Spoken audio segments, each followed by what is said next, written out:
Cukup. Selanjutnya kita nyanyikan lagu Indonesia Raya terlebih dahulu. Bisa dibantu Pak Denny? Mohon untuk sikap sempurna, kita menyanyikan lagu Indonesia Raya karena kita adalah warga negara Indonesia yang baik dan benar. Mohon dibantu Pak Denny.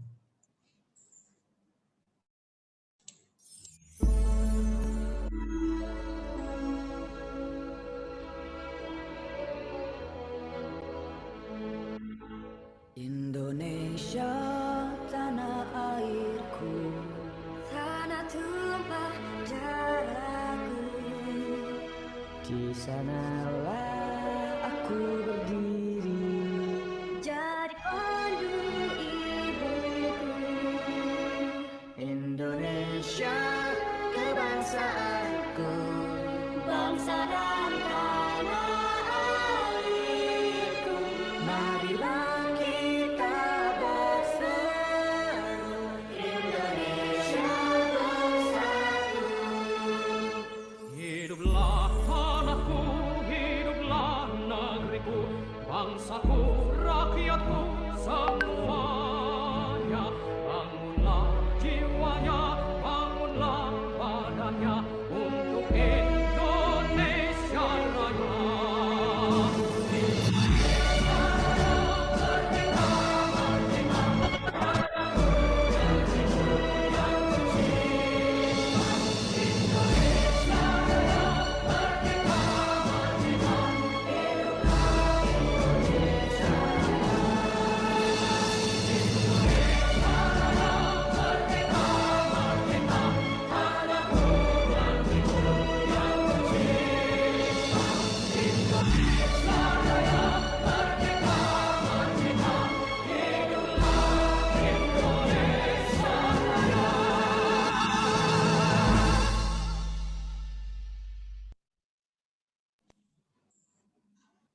Baik, terima kasih.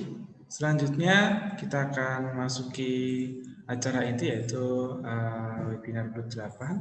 Kita sapa dulu pada narasumber kali ini. Selamat pagi Pak Tito. Ya, oke, selamat pagi semuanya. Baik, terima kasih Pak Tito. Untuk waktu dan tempat bisa dipersilakan. Terima kasih. Ya, oke. Assalamualaikum warahmatullahi wabarakatuh. Ya, salam sejahtera untuk kita semua. Semoga dalam keadaan sehat walafiat, selalu dalam lindungan Allah Subhanahu Wa Taala dan tetap semangat. Kita masih dalam suasana COVID-19. Oke, webinar hari ini, webinar ke-8 yang mungkin sudah dilaksanakan, yang tidak bosan-bosannya kita akan terus membahas mengenai pola tata kelola BLUD. Kita akan beberapa kali membahas tentang apa itu BLUD dan bagaimana nanti penerapan di daerah. Sebelumnya saya izin untuk share screen terlebih dahulu. Ya, oke. Pola pengelolaan keuangan Badan Layanan Umum Daerah atau lebih sering kita singkat dengan PPK BLUD. Pola pengelolaan keuangan Badan Layanan Umum Daerah. Ya, sebelum langkah ke belakang, kita akan lihat BLUD yang ada di Indonesia. Apa saja sih BLUD yang ada di Indonesia?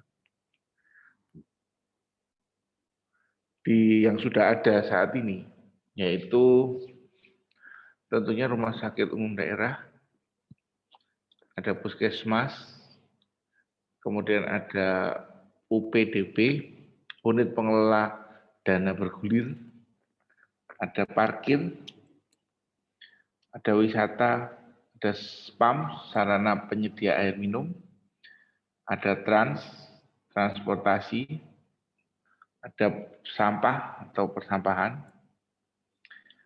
ada SMKN, dan masih banyak instansi pemerintah lain, instansi pemerintah daerah lain yang menerapkan pola pengelolaan keuangan BLUD. Jadi untuk tahun 2021 ini sudah banyak beberapa contoh penerapan pelaksanaan yang sudah dilaksanakan di Indonesia. Khususnya untuk kesehatan di rumah sakit, puskesmas, ini sudah lebih dari 1.000 puskesmas yang telah menerapkan pola pengelolaan keuangan BLUD. Sehingga seharusnya pada penerapan pola pengelolaan keuangan BLUD di puskesmas akan jauh lebih mudah. Karena sudah banyaknya contoh atau puskesmas yang beberapa tahun menerapkan pola pengelolaan keuangan daerah. Begitu juga dengan rumah sakit umum daerah. Nah, bagaimana dengan instansi-instansi lain? Ya, memang ada implementasinya. Karena belum banyaknya contoh atau yang menerapkan seperti SMK negeri, contoh misalnya. Itu mungkin akan menjadi problematika sendiri.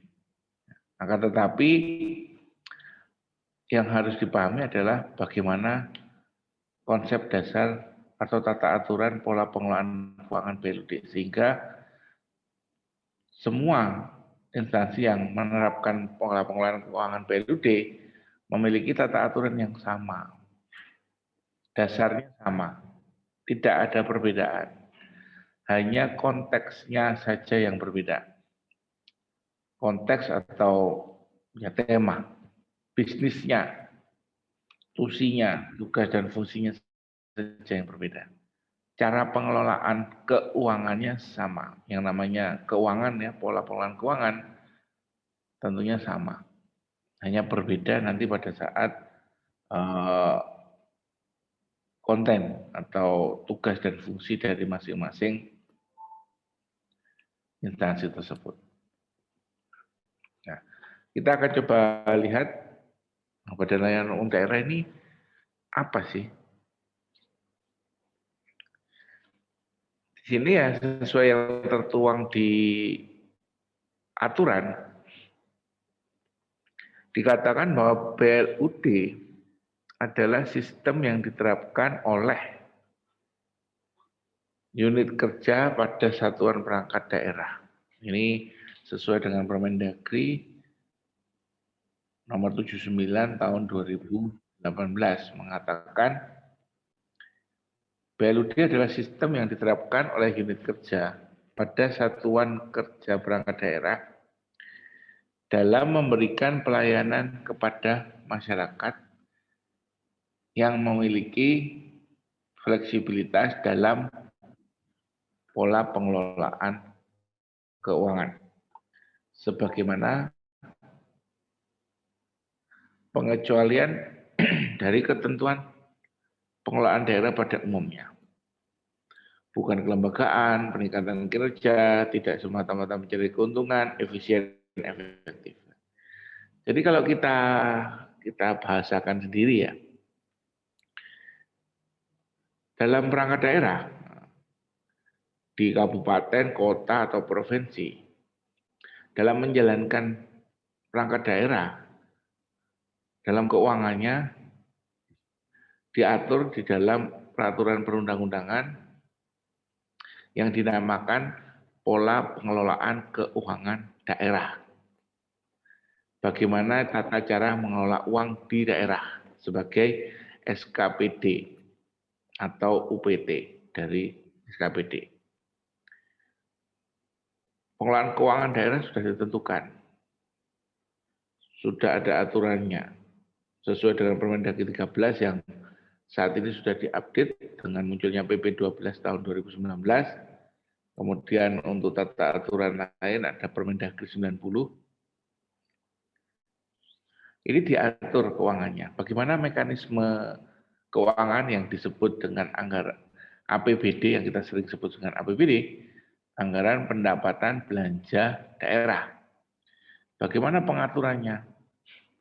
Bagaimana jika ada pendapatan? Bagaimana jika ada belanja? Bagaimana jika ada cara penganggaran dan sebagainya? Alur-alurnya ini sudah ditentukan dan harus dilaksanakan di seluruh instansi pemerintah daerah di Indonesia. Semuanya mengikuti satu aturan. Nah, kemudian muncullah Badan Layanan Umum Daerah. Nah, ini bukan suatu lembaga. Ini hanya sebuah sistem. Sistem atau pola pengelolaan keuangan yang berbeda dengan pola pengelolaan keuangan daerah. Nah, jadi pola pengelolaan keuangan di Indonesia, khususnya di daerah, saat ini ada dua. Pola pengelolaan keuangan daerah dan pola pengelolaan keuangan BLUD. Nah, aturannya berbeda. Nah, jadi ada dua sistem ini, ada dua tata aturan. Yang satu tata aturan pola pengelolaan keuangan daerah, yang satu tata aturan keuangan BLUD. Nah, ini memiliki sistem yang berbeda. Nah, di manakah perbedaannya? Perbedaan yang mendasar. Perbedaan yang paling mendasar terletak pada fleksibilitas. Pola pengelolaan keuangan daerah wajib digunakan, wajib diikuti oleh seluruh perangkat daerah yang ada di Indonesia. Yang di luar negeri enggak ya. Karena bukan perangkat dari Indonesia tentunya.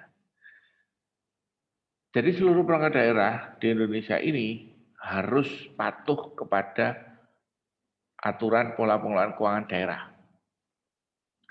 yang sekarang diayungi oleh PP 12 tahun 2019. Harus patuh bagaimana tata cara pendapatan.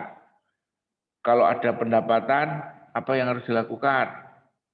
Harus disetor ke Kasda. Daerah harus membentuk membentuk Kasda, rekening kas daerah untuk menampung semua pendapatan dari SKPD di daerah tersebut. Kemudian belanja, untuk pola pengelolaan keuangan daerah, untuk belanja harus membuat rencana kegiatan dan anggaran tahunan yang diajukan dan disetujui. Setelah disetujui, mekanismenya akan dicairkan dan keuangannya akan terpusat di BPKD. Itu dilakukan oleh semua perangkat daerah di Indonesia. Nah, lalu ada pola pengelolaan keuangan BLUD. Pola pengelolaan BLUD ini adalah tadi yang saya katakan, pola pengelolaan keuangan yang berbeda dengan pola pengelolaan keuangan daerah. Lalu siapa yang bisa menerapkan? Nah, ini pertanyaannya. Kalau tadi pola pengelolaan daerah wajib diikuti oleh seluruh perangkat kerja yang ada di Indonesia. Untuk BLUD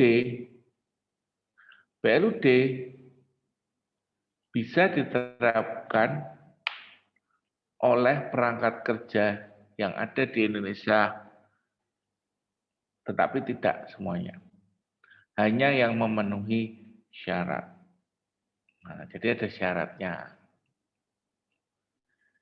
Jadi jika perangkat daerah tersebut memenuhi syarat yang dikatakan di aturan, maka boleh menerapkan pola pengelolaan keuangan BLUD. Apa keunggulan atau perbedaan tadi di dalam fleksibilitas? Yang namanya fleksibilitas itu dikecualikan. Yang namanya dikecualikan artinya bisa melanggar tata aturan yang ada pada umumnya. Nah, jadi kalau kita logikakan sebuah rambu-rambu lalu lintas, ada rambu-rambu lalu lintas, sering kita lihat di jalan, tanda dilarang masuk, ada tanda dilarang masuk. Tetapi di bawahnya tertulis kecuali sepeda motor. Maka seluruh kendaraan dilarang masuk kecuali sepeda motor. Jadi jika kita membawa motor roda 2, maka dipersilakan masuk. Mobil tidak boleh, yang lain-lain tidak boleh, kecuali sepeda motor. Nah, misalnya ada tanda lagi dilarang parkir, kecuali kendaraan tidak bermotor. Maka seluruh kendaraan yang tidak bermotor boleh parkir, tidak melanggar aturan. Jadi kalau kendaraan bermotor parkir di situ maka akan terkena sanksi. Nah, itu logika BLUD. Jadi jika ada tanda dilarang masuk kecuali BLUD, maka seluruh perangkat daerah yang tidak berstatus BLUD dilarang masuk. Hanya perangkat daerah yang berstatus BLUD saja yang boleh masuk. Nah, jadi kalau ada perangkat daerah yang berstatus BLUD melanggar, tidak akan terkena sanksi. Nah, itulah konsep dasar dari Badan Layanan Umum Daerah. Pengecualian. Jadi kalau kita contohkan dalam tata aturan pemerintah, misalnya ada PP 18, Perpres 16 tahun 2018 tentang pengadaan Barjas. Ini yang akan sering digunakan. Pengadaan Barjas mengatakan jenjang nilai sekian, jenjang nilai 100 juta harus lelang. Kecuali BLUD. Jadi dalam arti kata BLUD dapat tidak mengikuti Perpres 16 dalam hal pengadaan barang dan jasa. Jadi dikecualikan dari ketentuan. Nah, oke, itulah konsep dasarnya. Nah, sampai di sini, ini jangan berhenti di sini. Kalau berhenti di sini, nanti yang ada di mindset kita adalah, dikecualikan Pak, berarti seluruh aturan boleh kita langgar. Nah, ini yang harus kita pahami. Ada apa saja Pak batasan yang harus bisa kita lakukan sebagai BLUD. Nah, tentunya bukannya tidak terbatas, tapi tidak tak terbatas. Jadi dalam hal pengecualian tetap ada batasannya. Nah, ini yang akan kita bahas. Apa saja pengecualian dari ketentuan yang ada. Nah, ini yang harus dipahami. Sehingga dalam hal implementasi pertanyaannya bukan boleh atau tidak. Nah, jadi dalam pola pengelolaan keuangan itu bukan sebuah binary ya. Binary itu cuma ada 0, 1, bukan ya dan tidak. Di antara yang dan tidak masih ada di tengah-tengah. Nah, boleh atau enggak? Ini atau enggak? Nah, ini yang harus kita pahami. Karena nanti dalam implementasi yang paling sering kita temukan dalam kita mendampingi, selalu pertanyaannya sebenarnya simpel pertanyaan. Pak, boleh enggak saya begini? Nah, ini yang harus kita cermati. Fleksibel, pengecualian, boleh melanggar. Nah, ini akan kita bahas batasannya. Nah, sebelum masuk ke batasan, kita pahami kembali urutan dari tata aturan, kenapa bisa begini, kenapa BLUD memiliki fleksibilitas. Karena ini adalah amanat dari undang-undang. Mulai dari Undang-Undang Nomor 1 tahun 2004 mengatakan bahwa instansi pemerintah yang tugas pokok dan fungsinya memberikan pelayanan kepada masyarakat. Menerapkan pola pengelolaan keuangan yang fleksibel. Nah, jadi syaratnya ini, syarat utamanya. Fungsinya memberikan pelayanan kepada masyarakat. Memberikan pelayanan langsung kepada masyarakat. Dapat menerapkan pola pengelolaan yang fleksibel, dikecualikan. Dengan menonjolkan produktivitas efisien dan efektif. Kemudian diturunkan di PP 23, diubah di PP 74 2012. Lalu muncullah Permendagri 79 2018 sebagai pengganti Permendagri 61 2007. Nah, disinilah fleksibilitas tersebut disebutkan di Permendagri 79. Ada apa saja yang boleh dilakukan jika berstatus BLUD. Ada sekitar 10 hal nanti yang akan kita bahas. Yang tertuang di dalam Permendagri 79 tahun 2018.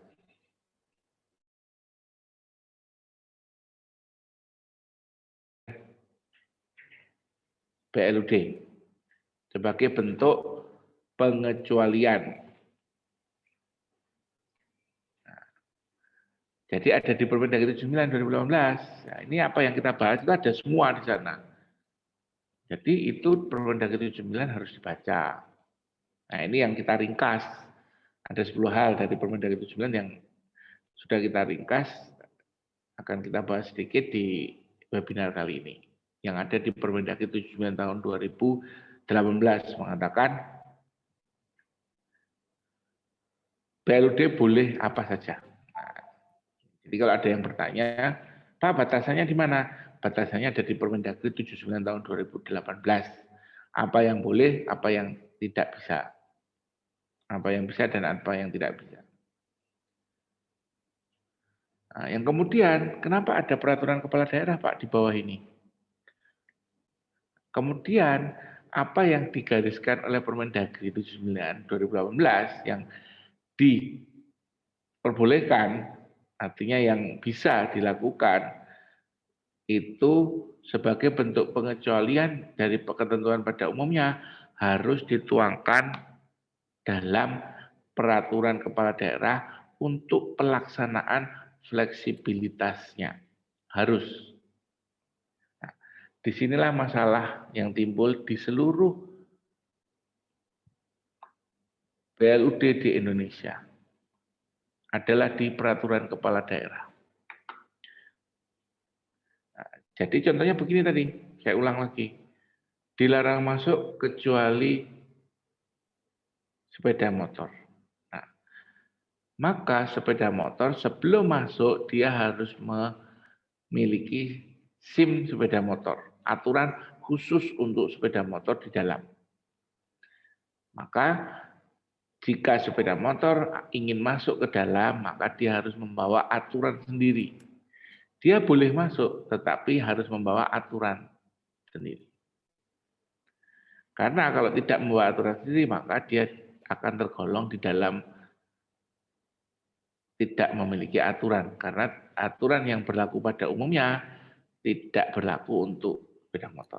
Nah, jadi contoh tadi, dalam pengadaan Barjas ada Perpres 16 tahun 2018.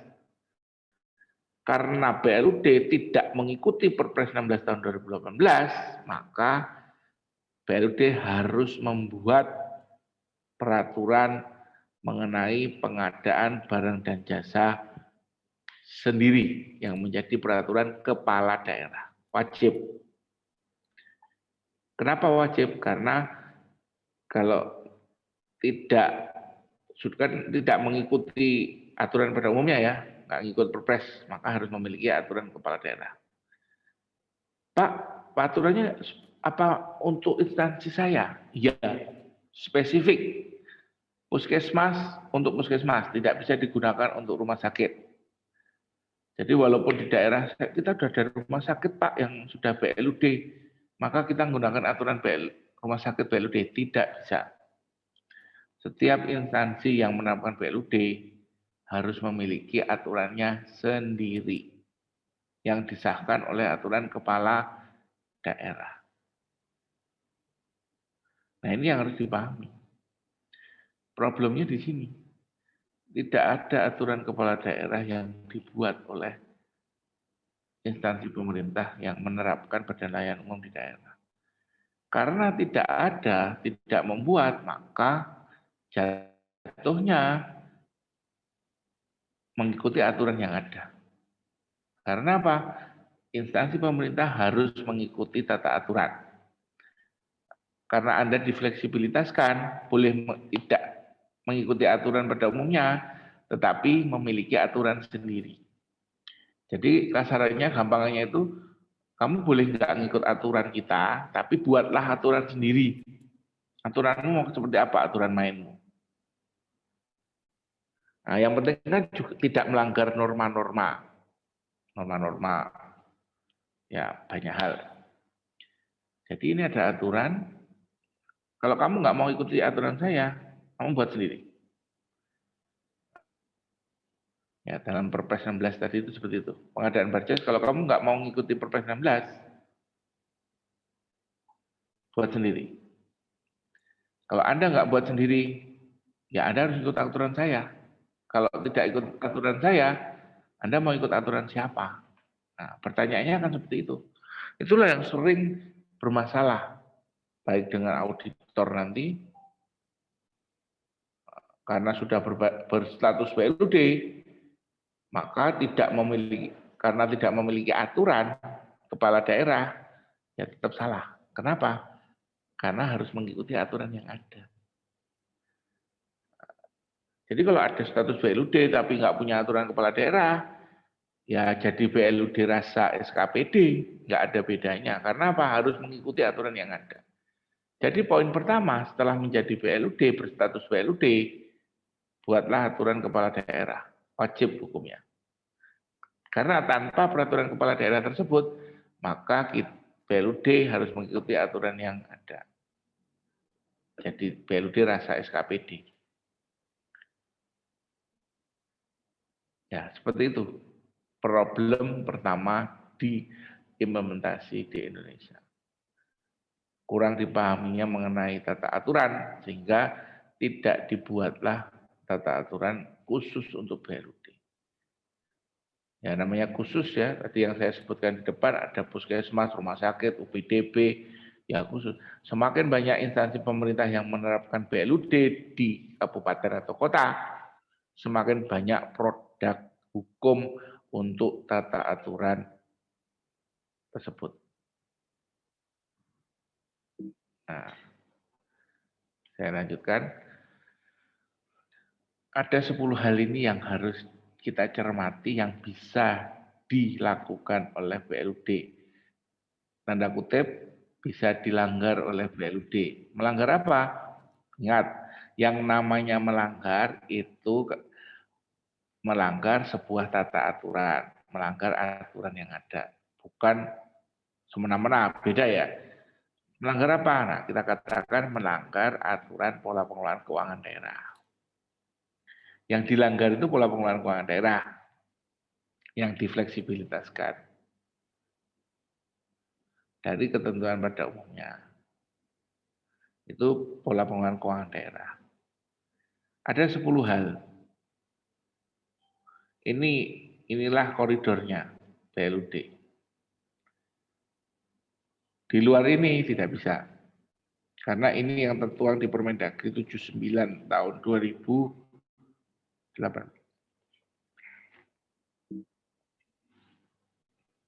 Oke, kita lihat satu. Ada pendapatan. Nah, pendapatan untuk semua instansi pemerintah di PP 12 sekarang juga dikatakan bahwa seluruh pendapatan daerah wajib dikelola oleh Kasda atau disetor ke Kasda, tidak dapat digunakan langsung. Yang sebelah kiri harus masuk ke rekening Kasda. Rumah sakit dapat uang dari pasien, dapat uang dari BPJS, semua harus disetor ke negara melalui rekening Kasda, tidak boleh digunakan langsung. Bagaimana dengan BLUD? BLUD masuk ke rekening kas blut, dikelola dan dimanfaatkan sepenuhnya. Jadi tidak ada setoran di sana. Tidak disetor ke negara lagi, tetapi digunakan sendiri. Bagaimana polanya? Itulah yang diatur di dalam peraturan kepala daerah tentang pola pengelolaan keuangan. Alurnya gimana? Oh, tidak setor lagi ke Kasda, tapi disetor ke rekening kas blut. Blut harus membentuk rekening. Nanti ada pertanyaan lagi, rekeningnya rekening apa, Pak? Boleh nggak rekening bank konvensional? Boleh nggak ini? Boleh nggak itu? Boleh tidaknya ya tuangkan sendiri dalam peraturan kepala daerah. Kalau daerah Anda mengatakan boleh, ya boleh. Nah, disinilah kebingungan yang terjadi. Karena tidak dituangkan, ya para pelaksana bingung. Ini kita mau buat rekening. Rekeningnya rekening apa? Belum lagi nanti kalau ada pendapatan, cara nyetornya gimana, Pak? Apakah harus setiap hari atau bagaimana? Nah, itulah implementasinya. Itulah yang harus diatur di dalam peraturan kepala daerah tentang BLUD-nya. Diatur sendiri. Nah, di sini. Jadi harus membuat aturan sendiri. Ini pendapatan. Tidak ada setoran ke Kasda. Digunakan langsung. Untuk apa? Ya untuk pelayanan tentunya. Jadi bulan Januari itu bisa segera begitu ada pendapatan langsung dimanfaatkan, digunakan untuk pelayanan, belanja untuk pelayanan. Misalnya makan minum dan sebagainya. Tanpa harus menunggu APBD cair. Karena uangnya kan sudah ada. Jadi karena setorannya tidak ada lagi, maka tentunya apa yang diminta seperti biasa di APBD akan berkurang. Kenapa berkurang? Karena porsinya sudah tidak setoran lagi. Jadi gampangannya kan, misalnya ada rumah sakit bukan BLUD, pendapatan 10 miliar, belanjanya 30 miliar. Sebelum menjadi BLUD, yang dimasukkan ke rekening Kasda 10 miliar, RKA belanjanya 30 miliar. Setelah BLUD, karena tidak ada lagi setoran pendapatan 10 miliar, maka RKA belanjanya menjadi yang tadinya 30 miliar menjadi 30 miliar dikurangi pendapatan jadi 20 miliar. Jadi ini hanya mekanisme saja. Jadi bukan terus BLUD suruh nyari duit sendiri dan lain sebagainya, enggak, bukan di situ. Nah, jadi hanya porsinya. Kalau tadi setor 10 miliar, ngelola 30 miliar, sekarang tidak nyetor sama sekali, tapi yang dikelola dikurangi pendapatan. Jadi 30 miliar dikurangi 10 miliar jadi 20, dikasihnya APBD cuma 20 miliar. Karena apa? Karena kan Anda sudah nggak nyetor 10 miliar.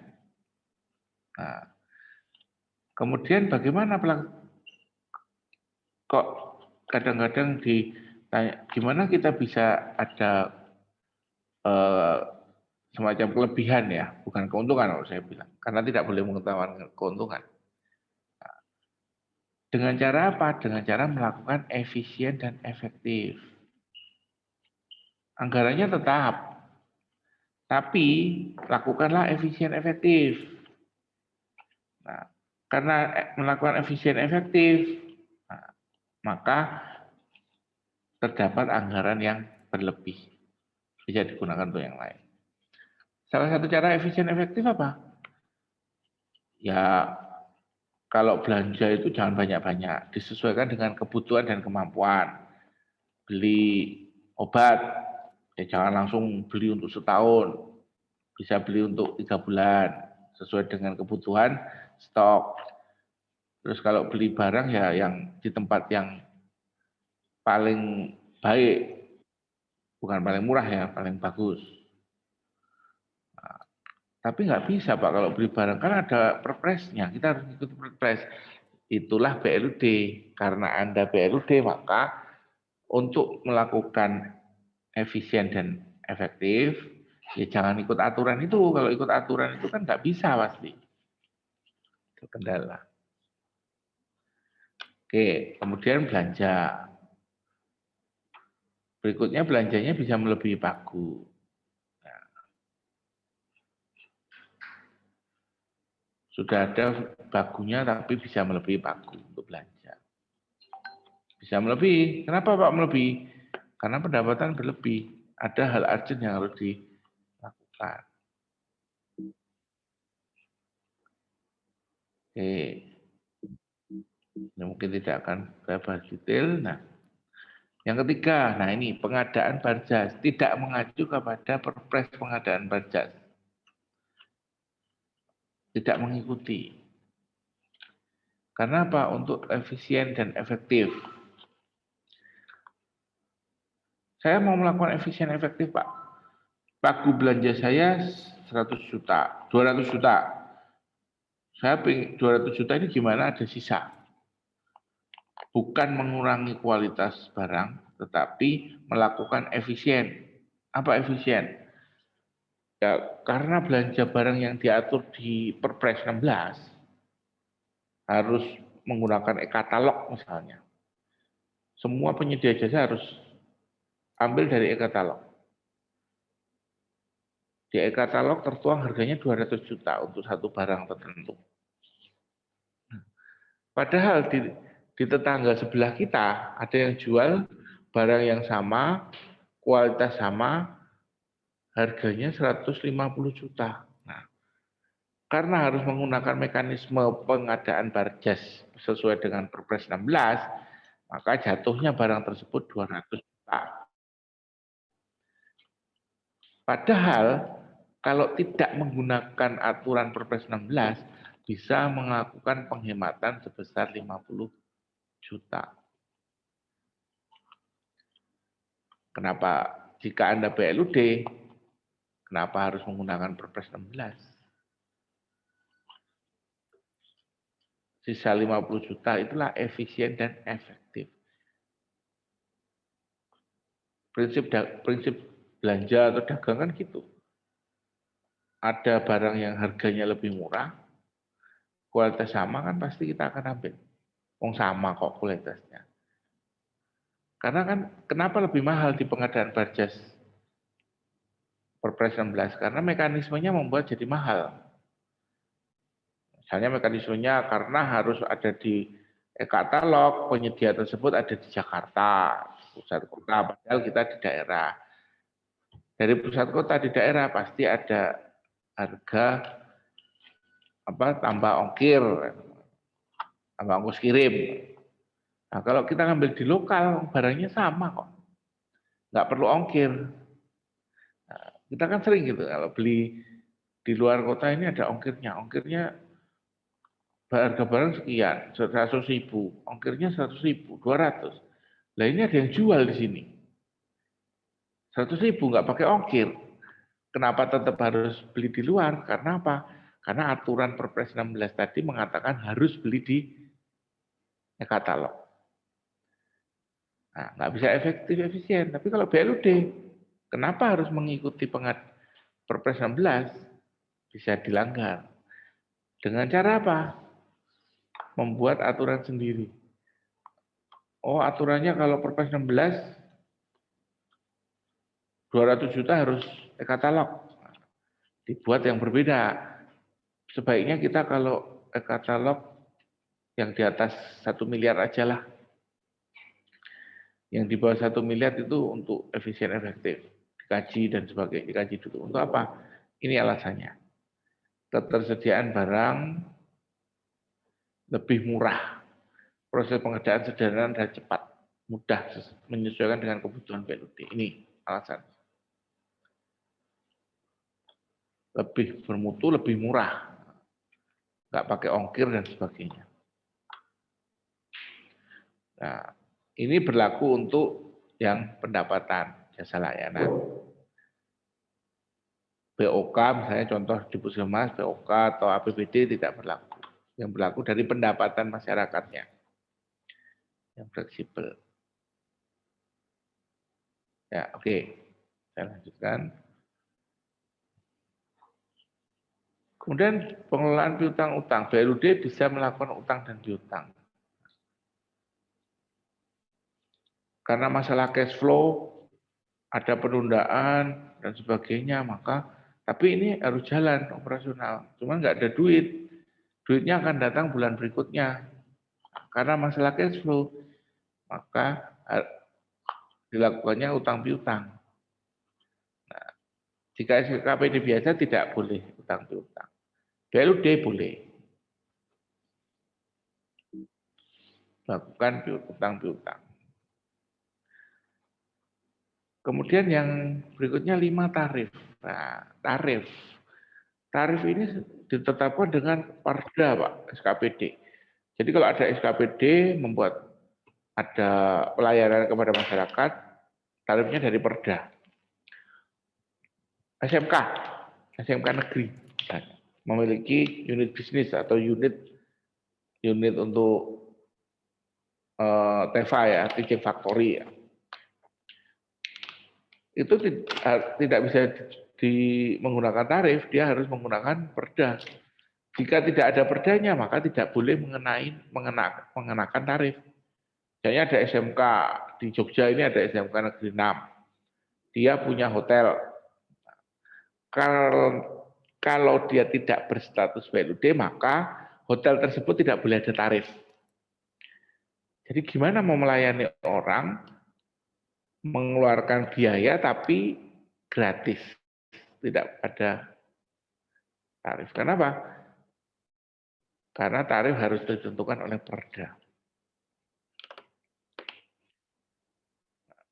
Untuk BLUD dapat menentukan tarif sendiri yang ditetapkan dengan peraturan kepala daerah. Jadi disesuaikan. Oh, tarifnya hotel itu berapa? Nah, dibuat tarifnya baru bisa menerima pendapatan dari masyarakat.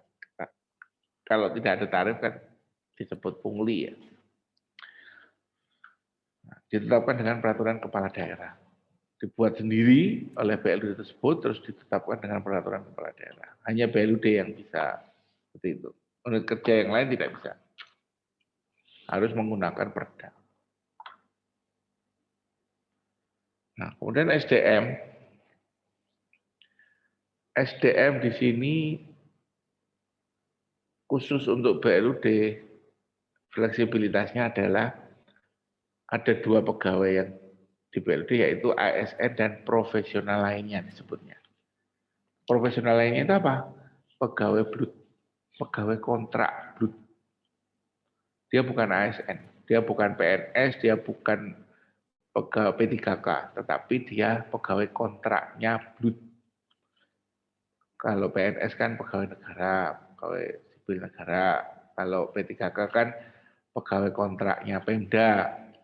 Kalau profesional lainnya, pegawai kontraknya BLUD, kontraknya UPT. Jadi puskesmas punya pegawai profesional lainnya, dia bukan pegawai Pemda, bukan pegawai negeri sipil, tetapi dia pegawainya puskesmas tersebut. Jadi UPT bisa mengangkat pegawai profesional lainnya. ASN dan profesional lainnya. Jadi kalau kekurangan pegawai, lakukan efisien efektif memang kurang, bisa melakukan tindakan. Tidak hanya menunggu dari Pemda, tidak hanya menunggu dari negara. Jadi layaknya perusahaan swasta ya. Yang penting bisa bayar aja, bayar sendiri. Oke, ini SDM.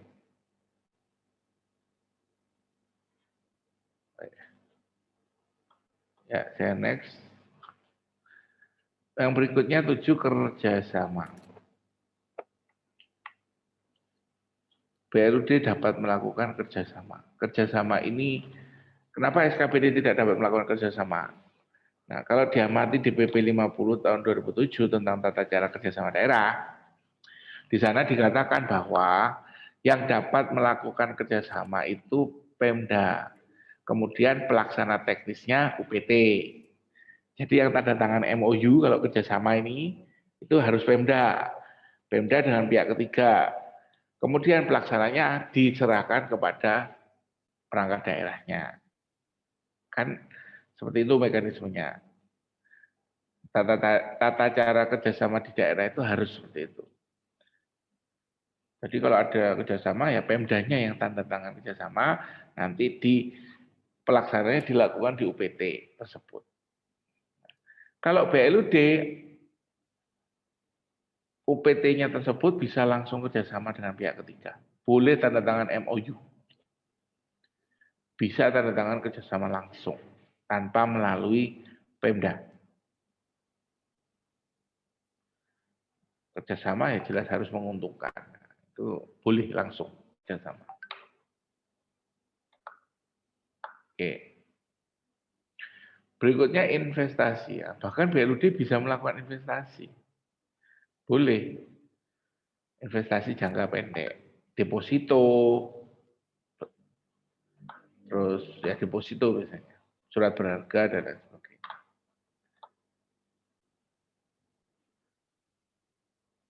Nah, kemudian yang ke-9, silpa. Pemanfaatan silpa bisa digunakan di tahun berikutnya secara langsung.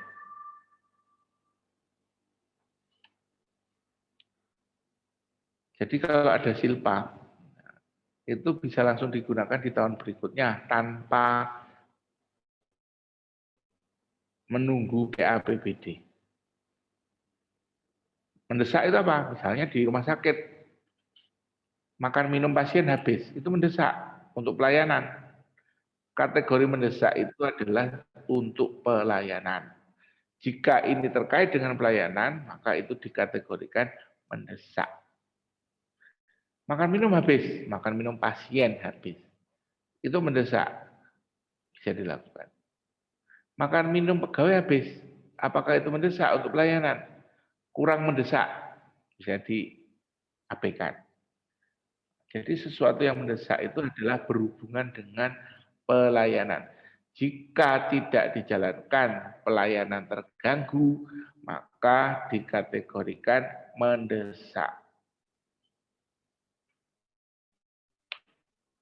Ada alat rusak, itu alat langsung terganggu pelayanan, mengganggu pelayanan, maka harus segera diperbaiki.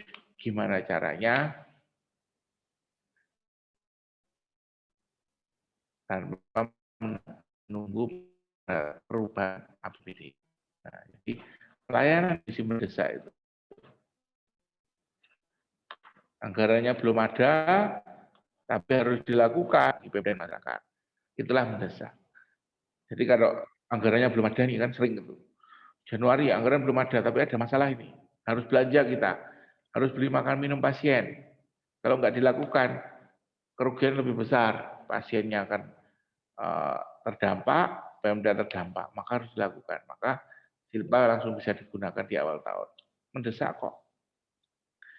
Ini kategori mendesak.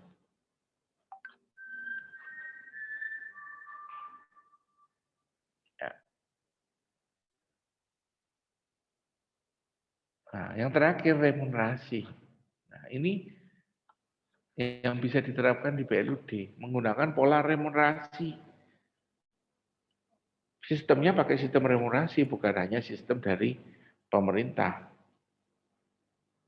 Tapi pakai sistem remunerasi yang benar. Sesuai dengan tusinya masing-masing. Ada persampahan menggunakan pola remunerasi, SMKN pola remunerasi. Remunerasi itu kayak sistem penggajian ya. Ya tentunya banyak komponennya. Ya. Inilah 10 hal yang harus yang bisa dimanfaatkan oleh BLUD. Nah, ini memang hanya sekilas. Ya, karena hanya webinar ya Mas Izar, mohon maaf. Karena kalau dibahas satu persatu membutuhkan waktu 1-2 hari. Nah, jadi tujuan kita sesuaikan dengan tujuan webinar kali ini, membuka wawasan. Nah, ini harapannya memang secara detail bisa dibahas di webinar-webinar selanjutnya. Nah, tergantung panitia nanti ya. Nah, jadi tadi itu 10 fleksibilitas harus dituangkan di peraturan ini. Jadi kalau Anda sudah BLUD, cek aturan di sini. Kalau aturan ini tidak ada, jangan coba-coba melakukan atau melanggar. Anda akan terkena sanksi. Oh Pak, saya nggak punya peraturan pengadaan Barjas khusus untuk puskesmas. Jangan coba-coba melanggar Perpres 16 tahun 2018. Anda akan dikategorikan melanggar aturan. Tapi kan kita sudah BLUD, nggak peduli. Syaratnya adalah Anda BLUD dan memiliki aturan sendiri. Kalau nggak memiliki aturan sendiri, tidak bisa dilakukan. Kerjasama, saya bisa kerjasama Pak, bisa. Buat aturan dulu. Tata aturannya bagaimana tentang kerjasama? Siapa yang menandatangani MOU? Oh, kepala UPT Pak, kepala UPT, apa syaratnya?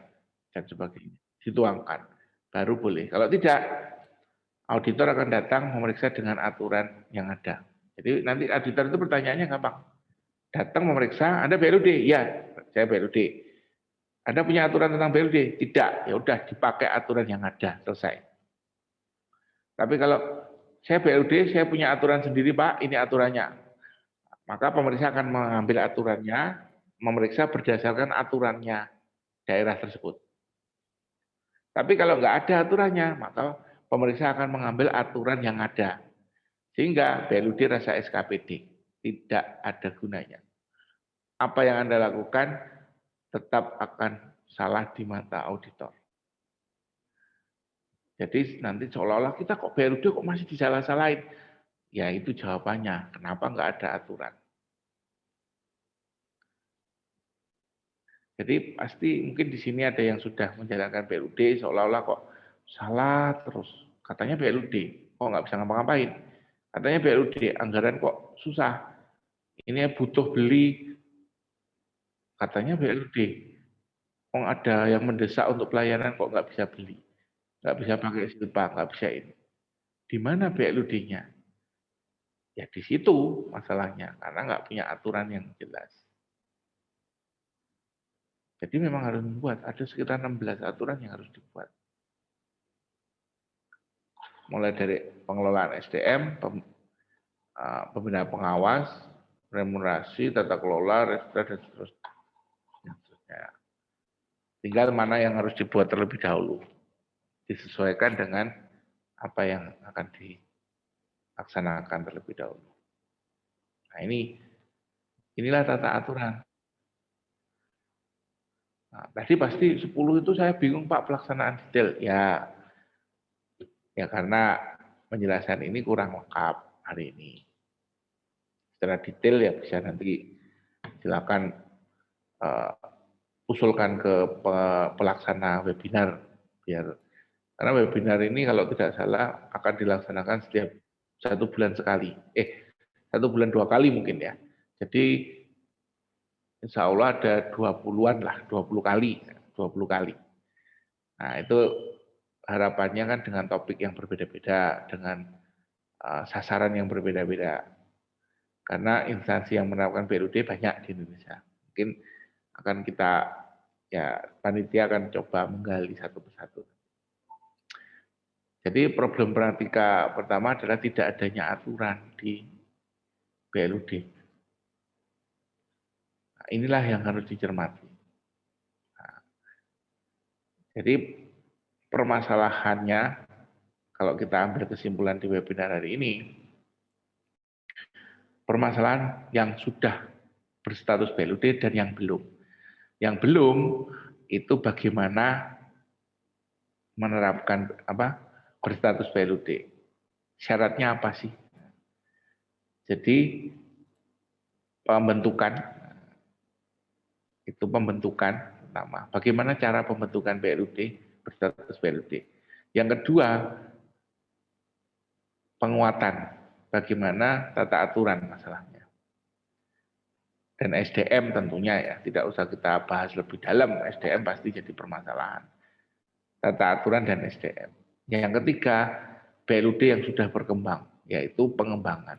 Jadi ada 3 tema ini. Pembentukan, penguatan, dan pengembangan.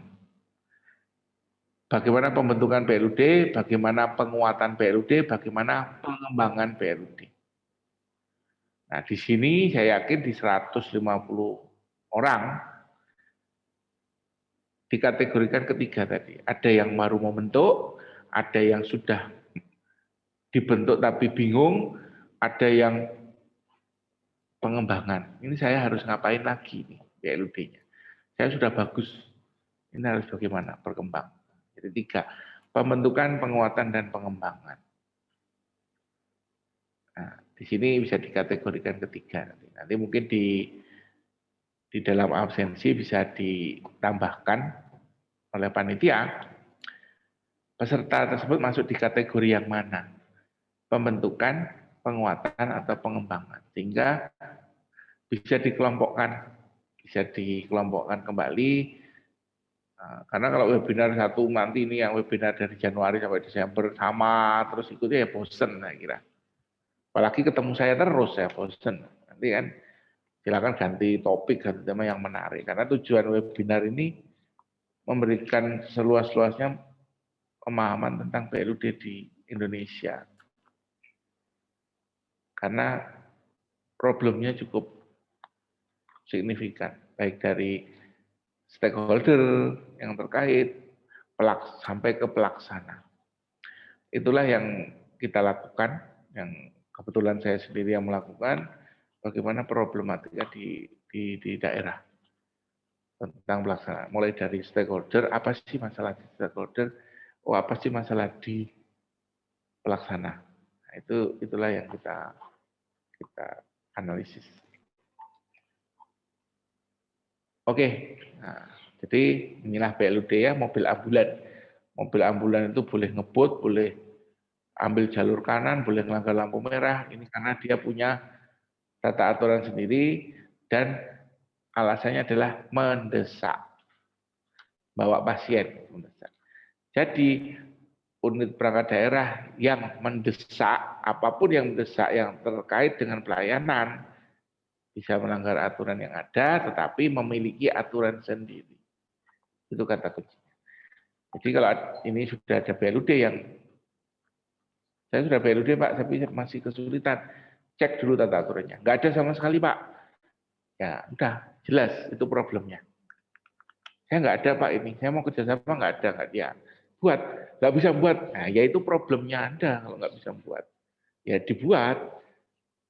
Daerah nggak ada yang buatin siapa Pak? Ya yang butuh siapa?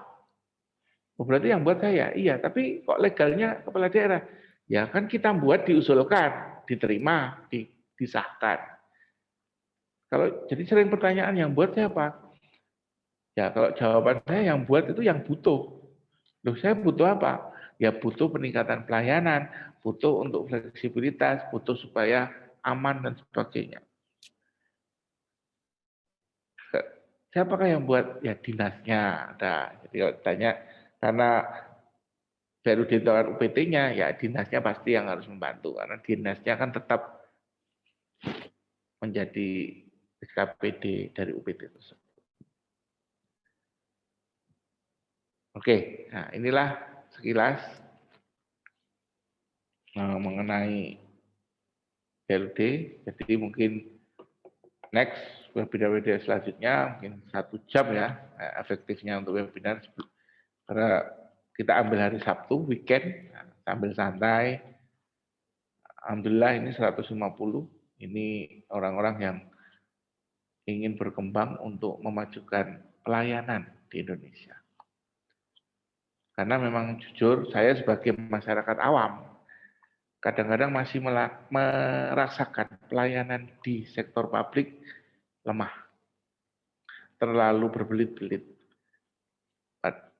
masih lemah, sehingga mengakibatkan orang-orang awam seperti kita lebih baik memilih tempat lain.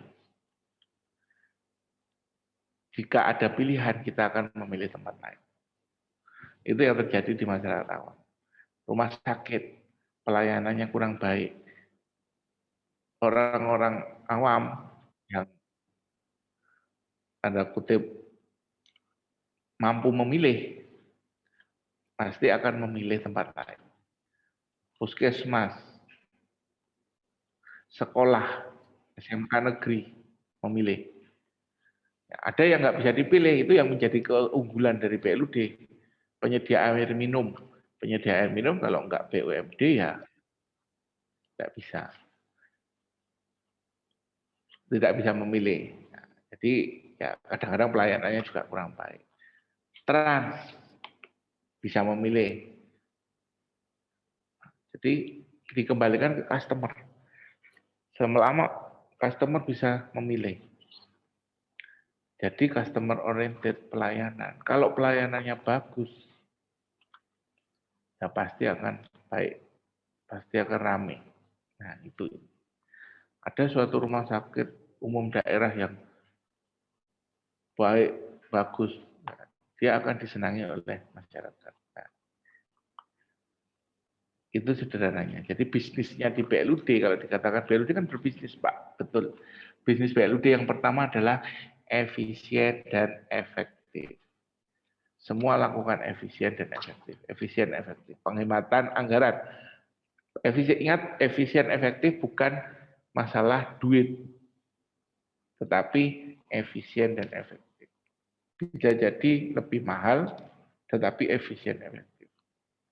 Beli alat kedokteran, kenapa beli yang murah? Yang mahal aja, karena efisien, efektif. Barangnya lebih bagus, lebih tahan lama, akurat, dan sebagainya. Maka belilah yang kalau mampu. Nah, pakai tanda kutip juga. Kalau nggak mampu ya susah. Nggak mampu minta Pemda. Oke, itu Mas Izar. 1 jam kita sampaikan. Silakan nanti bisa diskusi sama teman-teman yang ada di sini untuk webinar-webinar selanjutnya. Secara tematik bisa dibahas. Ya, kita ambil asumsi 1 jam lah maksimal pemaparan, kemudian diskusi, sehingga biar tema-tema setiap bulannya, setiap webinar selanjutnya, ini webinar ke-8 ya, ke-8 berarti tahun kemarin sudah 7 kali, yang harusnya 20 kali ya. Oke, berarti tahun ini harusnya ya minimal 20 kali ya. Ya, silakan. Mungkin Mas Jan bisa dibuka. Terima kasih kepada narasumber kita hari ini, Bapak Niza Wibiana Tito MM yang telah memberikan materinya. Betul sekali kata Pak Tito tadi.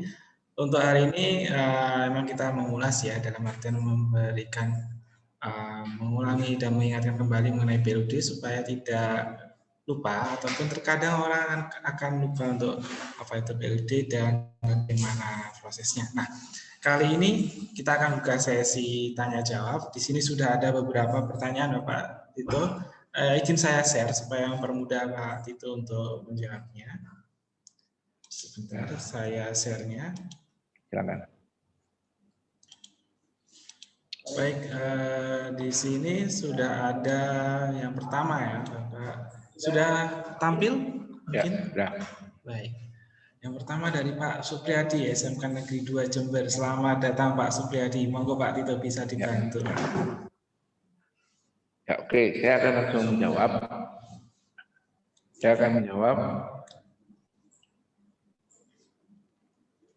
Oke. Nah. Ya. Pertama dari Pak Supriyadi, nominal berapa bisa tanpa proses pengadaan? Ya. Nominal berapa Pak baiknya untuk SMK N2 Jember, Jawa Timur? Nominal berapa yang diinginkan oleh Bapak? Maksudnya bagaimana? Nominalnya ditentukan sendiri. Caranya gimana? Mempertimbangkan pendapatan. Berapa pendapatan, pengadaan barang apa saja yang bisa dilakukan untuk efisien dan efektif di SMKN 2 Jember. Jadi pertanyaan Bapak dilakukan dengan analisis yang ada di SMKN. Jadi tidak ada, ingat BLUD ini fleksibilitas yang berlaku khusus, sehingga akan berbeda-beda. SMKN 2 Jember, Jawa Timur, Aku mau nyontoh nyontoh kan SMK yang sudah, misalnya ke Jakarta, nyontohnya ke SMKN yang besar banget, akan beda. Jadi mendingan nggak usah nyontoh, buat sendiri. Nominal berapa? Ya sesuai dengan pendapatan. Gimana pendapatannya? Pendapatan saya itu cuma 1 miliar, Pak. Nah, ya pasti tidak akan lebih dari 1 miliar. Apa saja yang belanja rutin? Belanja rutin saya 600 juta, berarti cuma tinggal 400 kan? Ya, 400 kemudian dianalisa lagi. Nah, undang orang yang ngerti pengadaan barang. Itu ya jawabannya. Jadi tanpa proses pengadaan artinya ya dianalisa dulu. Sesuai dengan kebutuhan SMKN 2. Oke, kita tidak akan bahas lebih detail nanti panjang. Yang berikutnya dari ya IT Kabupaten Tegal. Keterbatasan pengelolaan BLUD dibatasi oleh peraturan kepala daerah. Apakah berarti penyusunan Perbup harus demikian rigid? Ya, karena payung hukum BLUD hanya melalui peraturan kepala daerah. Peraturan kepala daerah bahkan bisa menggugurkan perpres. Maka harus rigid. Perpres saja bisa kalah dengan peraturan kepala daerahnya BLUD. Itu jawaban kita. Jadi harus jelas dan tegas karena ini berhubungan dengan pemeriksa. Jangan sampai pemeriksa tetap menyalahkan kita karena aturan kita nggak jelas. Atau bahkan nggak ada. Berikutnya dari Puskesmas Jatiwates. 1. Untuk mengambil tenaga kontrak apakah menunggu Perbup rekrutmen pegawai atau bisa berdasar ABK tersebut? Harus memiliki Perbup rekrutmen pegawai. Titik. Kalau nggak ada, tidak boleh. Kenapa? Karena harus menggunakan aturan yang ada. Aturan yang ada mengatakan UPT tidak bisa. Bisa berdasarkan ABK dan Renbud. Berdasarkan ABK dan Renbud itu kan tata caranya yang dituangkan dalam Perbup. Jadi gini loh, tata cara itu dibuat oleh UPT sendiri yang BLUD, kemudian dilegalkan menjadi peraturan kepala daerah. Legalnya itu peraturan kepala daerah. Kalau Perbupnya nggak ada, ya nggak legal, nggak bisa dilakukan, gitu loh. Untuk RBA pergeseran, yang kedua untuk RBA pergeseran, apakah ada ketentuan berapa kali maksimal dan dalam belanja, apakah menunggu DPA turun atau pendapatan yang sudah ada di rekening segera? Untuk RBA pergeseran tidak ada ketentuan. Anda sendiri yang membuat ketentuan mau berapa kali maksimal. Puskesmas Jatiwates membuat ketentuan maksimal 100 kali menggeser belanja. Silakan dituangkan sendiri.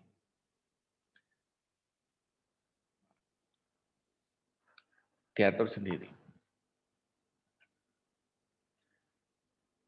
RSUD Tanjung Pinang. Sejauh mana kewenangan Kepala UPT sebagai KPA dan pengelolaan keuangan BLUD? 10 hal tadi yang sudah kita bahas. Sejauh mana kewenangan Kepala UPT sebagai KPA dalam pengelolaan keuangan BLUD? Sejauh 10 hal yang ada di Permendagri 79 tahun 2018 tadi. 10 hal, boleh melakukan pendapatan, tidak disetor, boleh dan sebagainya.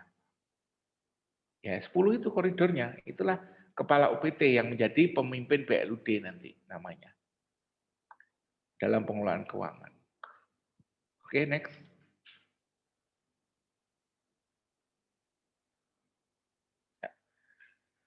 Dari Dinkes, Dinas Kesehatan.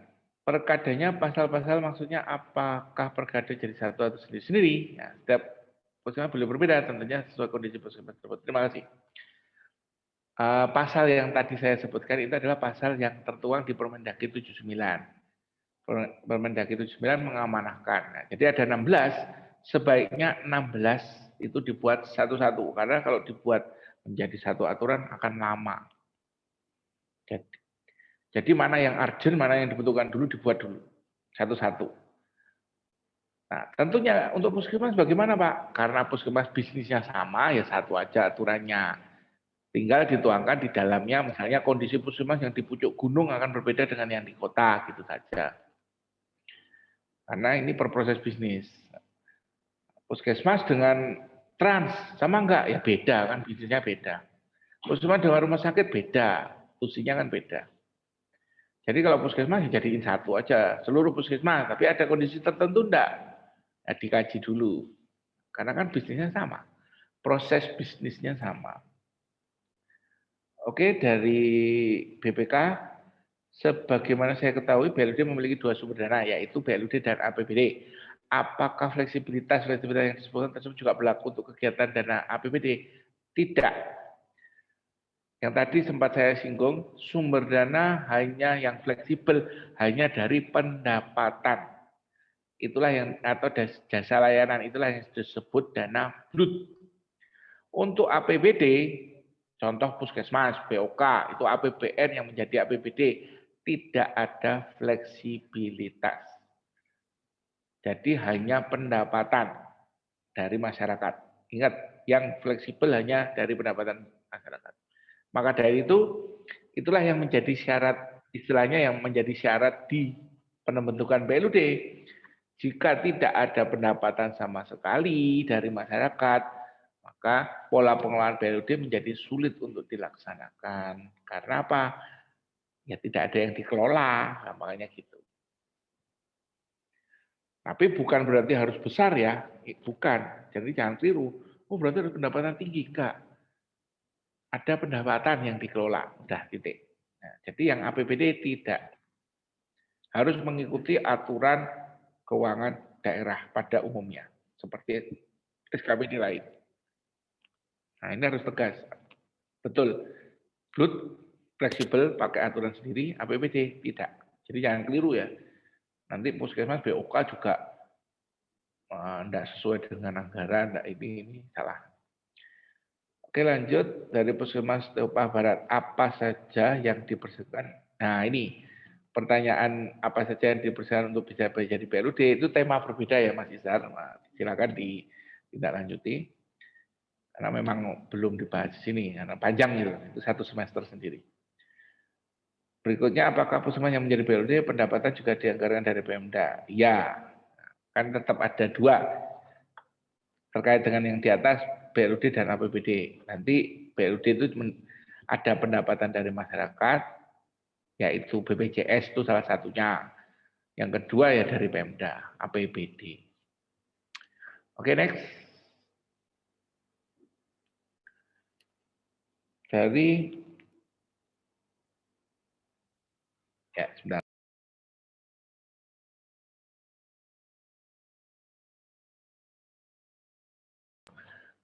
Next. Dari Puskesmas Rakit 1.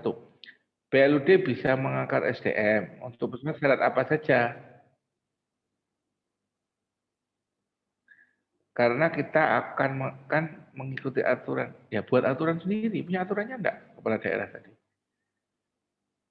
Syaratnya apa? Ya syaratnya apa? Ya syaratnya kan tentu analisa beban kinerja, kenapa, tata cara pengangkatan, kriteria, yang buat sendiri. Ya layaknya pegawai layaknya perusahaan swasta bikin tata aturan pengangkat. Karena kita kan mengikuti aturan Permenpan, ya Anda BLUD bukan? Ya kalau BLUD kan boleh, makanya dibuat aturan. Nggak ada aturan kepala daerahnya, ya jangan. Ya jangan ngangkat pegawai kontrak. Jadi nyalahi aturan nanti. Karena kan aturannya kan mengikuti Permenpan. Permenpan bilang tidak boleh mengangkat pegawai kontrak baru, udah selesai, tidak bisa ngangkat. Terus kan kita BLUD Pak, ya aturan kepala daerahnya mana? Gitu loh. Yang mengatakan Anda tata caranya pengangkatan, sehingga wong perpres saja dilanggar, kalah sama peraturan kepala daerah BLUD, ya nanya permen. Kan terkait dengan pegawai, sama. Terkait dengan pegawai ada di 10 fleksibilitas. Pengadaan Badjas itu perpres loh. Perpres saja tidak diikuti kok nanya Permenpan, peraturan menteri sama presiden tinggian mana? Itu aja gugur, perpres aja bisa gugur, apalagi permen. Tapi kalau nggak punya peraturan, ini kebanyakan mesti nggak punya peraturan kepala daerah tentang pengangkatan pegawai kontrak. Ya nggak bisa, ikut aja Permenpan. Permenpan bilang tidak boleh mengangkat pegawai kontrak, ya udah, selesai. Problem kan. Dari puskesmas. Untuk penggunaan silpa tadi dijelaskan bisa digunakan langsung dalam keadaan penting. Kalau tidak penting boleh, berarti tidak boleh. Apakah harus menunggu perubahan anggaran? Bila ya, jadi begini. Ya kalau nggak penting ngapain pakai silpa? Logikanya kan penting itu kan terkait dengan pelayanan.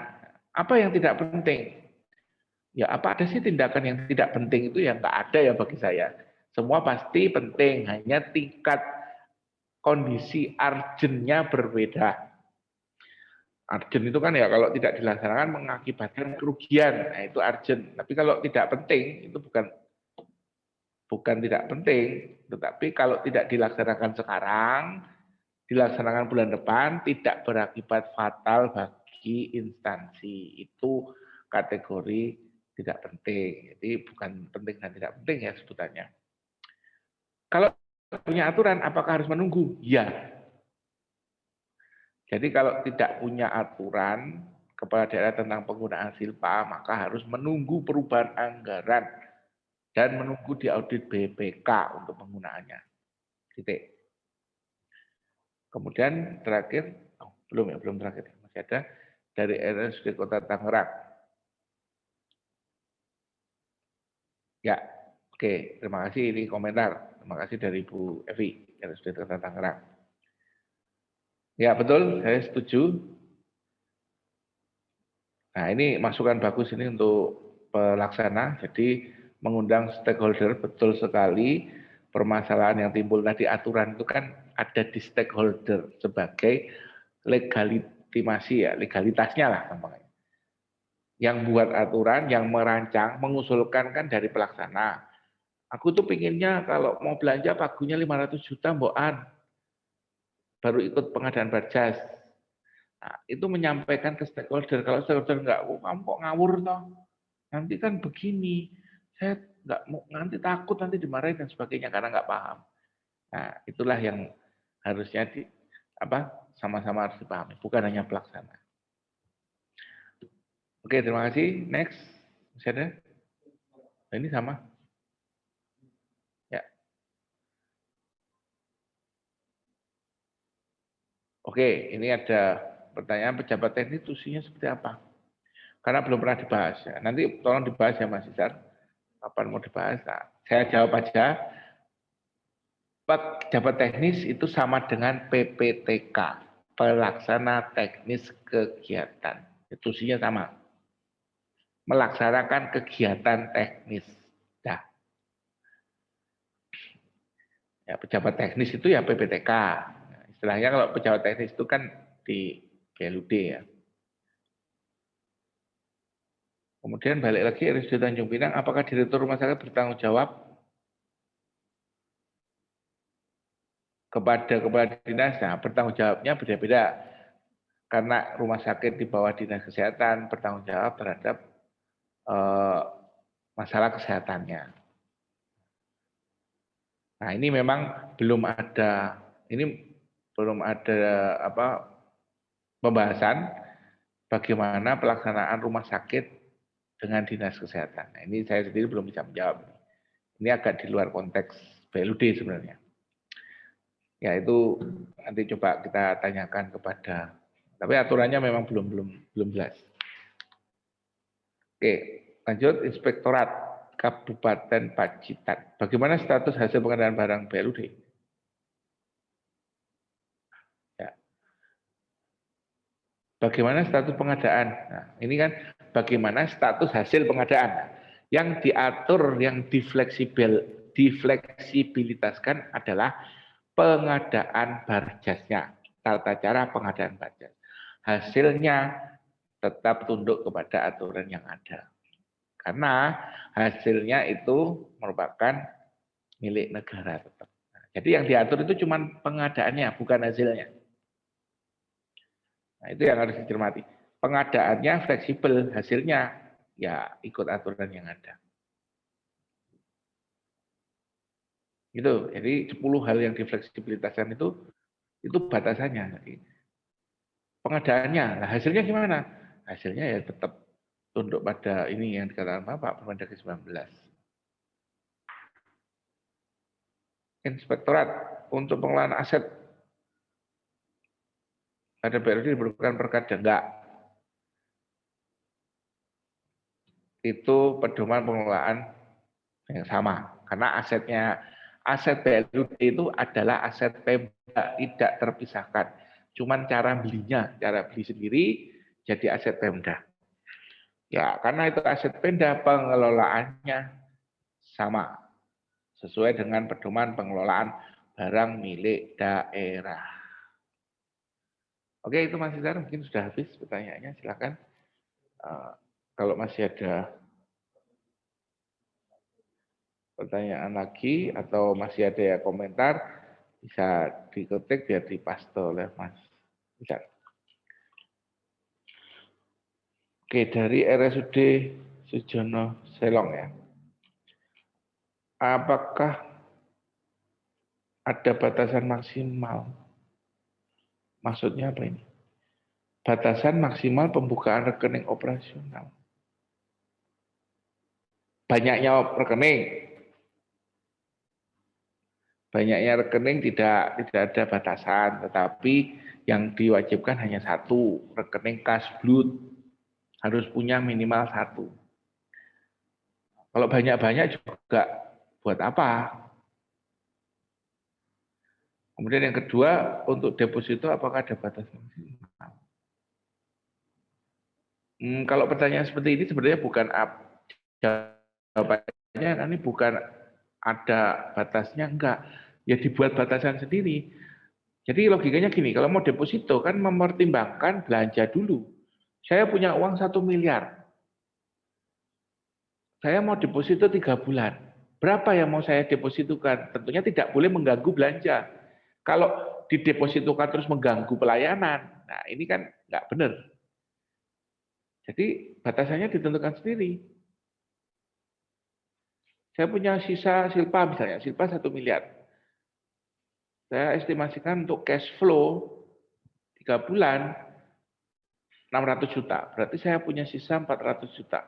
Daripada 400 juta ini tidak digunakan, saya depositokan jangka pendek 3 bulan misalnya. Sehingga April nanti sudah cair dengan bunganya, tidak mengganggu cash flow, tidak mengganggu pelayanan. Intinya itu ya. Ini masalah keuangan, ada risetnya. Yang ketiga, anggaran belanja boleh lebih rendah. Anggaran belanja boleh lebih rendah dibandingkan dengan target pendapatan. Oh, pemerintah menggunakan anggaran berimbang. Anggaran berimbang tadi yang sudah ditanyakan oleh BPK tadi, ada dana BLUT dan dana APBD. Ya, harus imbang. Pendapatan berapa? 10 miliar. Belanjanya berapa? 30 miliar. Berarti pendapatan 10 miliar, APBD 20 miliar, belanjanya 30 miliar. Kan gitu. Kenapa? Karena APBD dianggap pendapatan di BLUD. Di BLUD kan ya ada 5 pendapatan. Jasa layanan, hibah, kerjasama, lain-lain, dan APBD.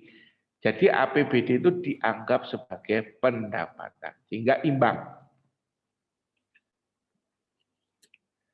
Oke, lanjut. Ini dari SMK. Bagaimanakah penerapan BLUD di SMK? Nah, ini akan ada tema tersendiri besok. Khusus untuk SMK. Karena untuk SMKN perlakuannya agak khusus. Kenapa? Nah, karena penerapan BLUD-nya khusus ada di permasalahan teaching factory, TEFA problemnya. Ada di teaching factory, unit teaching factory yang memiliki unit. Nah, itu panjang, bukan panjang sih, agak berbeda nanti pembahasannya. Oke, mohon maaf nanti bisa langsung menghubungi Mas Izar saja. Sepertinya mungkin minggu depan 2 minggu lagi akan dijadwalkan khusus untuk SMK. Mungkin ya, saya kurang tahu. Nanti bisa diinfokan Mas Izar. Kemudian next, Puskesmas. Apakah penggunaan silpa di tahun berikutnya harus termaktub? Iya, ya harus punya peraturan kepala daerah. Izin menggunakan silpa gitu loh istilahnya. Kalau nggak ada izin kan ngikuti aturan yang ada. Harus nunggu perubahan. Wah ini yang berikutnya Puskesmas kelompok 1. Ini teknis, tata cara pengambilan UP. Ya, saya jawab singkat, UP itu uang persediaan seluruh belanja dikurangi LS, dapatlah UP. Nah, tata caranya, ya mekanismenya ada di penguatan BLUD, masalah implementasi keuangan. Nanti silakan bisa menghubungi Mas Izar lebih lanjut, kalau bisa dijadwalkan. Mohon penjelasan tentang pembentukan SPI dengan pendapatan tahun lalu 8 miliar. Oke, ya ini saya jawab singkat juga. Untuk Dewan Pengawas ya. Dewan Pengawas pembentukannya jika 2 tahun pendapatan 15 miliar ya. Maka wajib memiliki 15 miliar. Wajib memiliki Dewan Pengawas. Sebentar. Sambil saya lihat biar. Nah ini. 15 miliar per tahun, jadi 30 miliar 2 tahun terakhir. Atau 150 miliar asetnya, sampai 500. Nah, jadi antara 30 miliar, kalau sudah lebih dari 30 miliar, wajib memiliki Dewan Pengawas. Kalau di bawah 30 miliar dalam 2 tahun terakhir, maka tidak wajib memiliki Dewan Pengawas. Berbeda dengan SPI ya, ini kan dan SPI. SPI bisa dibentuk karena SPI itu Satuan Pengawas Internal, itu kalau disebut auditor internal, orang-orang internalnya BLUD. Kalau RSUD ya orang internal. Kalau Dewas itu orang luar.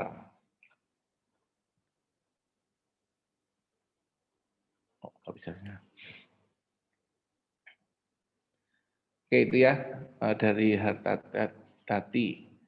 Apakah pengadaan baja sendiri bisa mengangkat sendiri PPK dan pejabat pengadaan BLUD di lingkup RS? Ya syaratnya kan ada sertifikat. Kalau di RSUD punya sertifikat pengadaan barjas, ya bisa dilakukan sendiri. Kan syaratnya itu. Kenapa pejabat direkomendasikan dari ULP untuk APBD? Ya kan itu APBD. Yang BLUD bisa dilakukan sendiri. Syaratnya kan memiliki sertifikat pengadaan barang dan jasa. Puskesmas saja bisa memiliki pengadaan barang dan jasa, sertifikat orangnya, bisa melakukan sendiri tanpa lewat dinas. Kemudian dalam Puskesmas Karangrejo, apakah boleh pejabat teknis orang yang sama? Enggak. Sebaiknya, orang yang sama, boleh pejabat teknis harus orang yang sama. PPTK itu ya pejabat teknis ya. PPTK itu kan pejabat pengelola teknis kegiatan, kan sama bahasanya. PPTK itu kan bahasa sebelum PLUD lah. Ya PPTK itu pejabat teknis, bukan terus ada pejabat teknis, ada PPTK ya. Ini PPTK atau bukan PPK ya, PPTK ya. PPTK kan kepanjangan pejabat pelaksana teknis kegiatan. Pejabat teknis itu pelaksana teknis, sama. Ya itu sama orangnya. Ya PPTK itu jadi pejabat teknis ya. Izin bertanya, untuk pengadaan barang tadi Bapak menjelaskan untuk fleksibilitas. Puskesmas bisa membuat peraturan pengadaan barang sendiri. Peraturan ini dibuat mengetahui kepala daerah, cukup diketahui. Peraturan ini disahkan oleh kepala daerah menjadi peraturan bupati atau peraturan wali kota. Gitu. Jadi semua aturannya kan peraturan kepala daerah, bukan diketahui doang, disahkan. Oke, ada lagi?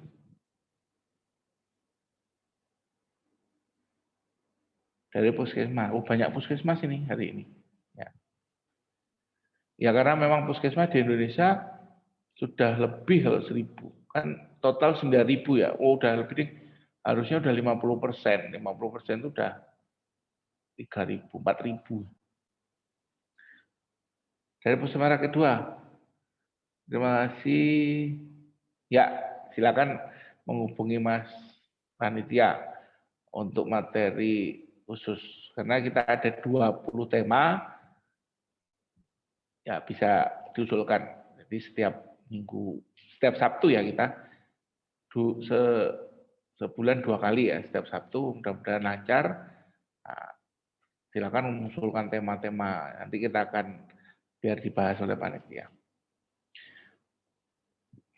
Dengan materi pembentukan, penguatan, pengembangan. Oke. Pelaksanaan ini SMK ini. Pelaksanaan dan penerapan BLUD di SMK harus ada pergub apa usaha sekolah. Oh, apa usaha sekolah agar pergubnya cepat kelar? Waduh, pertanyaan yang sulit. Apa usaha sekolah? Ya kalau saya bilang cari konsultan bikin perbub untuk mengusulkan nanti dikira nyari saya. Ya upaya sekolah itu yang bergerak, yang mengusulkan sekolahnya. Kalau sudah diusulkan, sudah sampai sana, ya bagaimana komunikasi dengan dinas pendidikan. Ini SMKN ya, bukan SMK ya. Kalau SMK swasta, SMKN. Lewat dinas. Bagaimana dinas bisa mendorong, bersama dengan dinas mendorong supaya perbuknya cepat keluar. Ya karena harus lewat dinas pendidikan provinsi. Oke, dari RSUD Cendrawasih.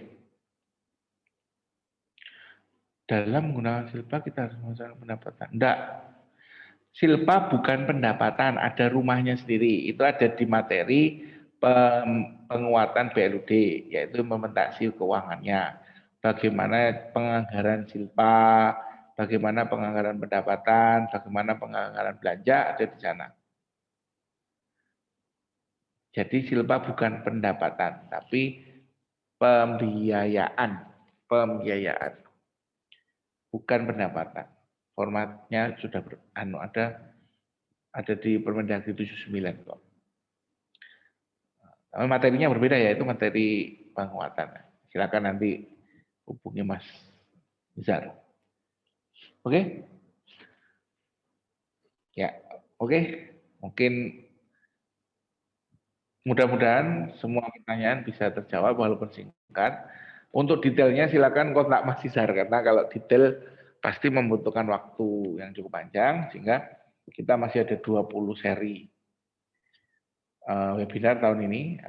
Jadi mohon dukungannya agar 20 seri webinar ini bisa terlaksana dengan tema-tema yang lebih menarik dan tentunya bukan hanya dengan saya saja. Silakan nanti Mas Izar bisa